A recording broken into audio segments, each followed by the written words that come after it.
I just got back from camp. That's right, I'm 53 years old, and I went to summer camp, church camp.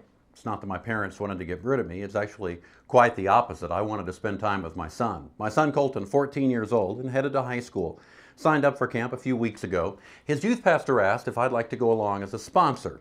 I went so I could spend a special week with my son. Now, at the time I said yes, I didn't realize just how special it would be.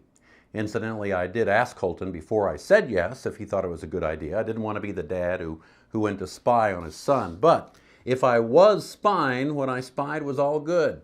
Okay, it wasn't all good, but most of it was. To start off with, I got the chance to worship with 10,000 people. Now that's pretty amazing in itself. Teenagers seem to have an openness and an I don't care who's looking attitude that I found refreshing. At least that was the case with this group. If they wanted to raise their hands, they raised their hands. If they wanted to sing, they sang. They really didn't care who heard. If they wanted to kneel at their seats, well, that's what they did.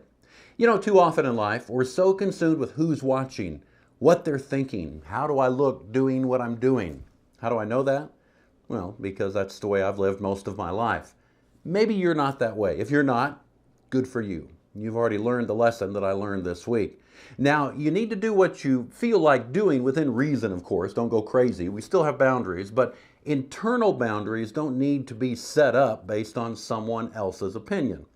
When someone would sit or kneel down to pray, there was always someone there to put a hand on them, join them in prayer, not even knowing what they were praying. Now, compassion, that's another lesson that we don't see enough of in today's world. Some were overly compassionate. Here's how that's possible. One boy told about bending down to fix his shoe, another time to pick something up.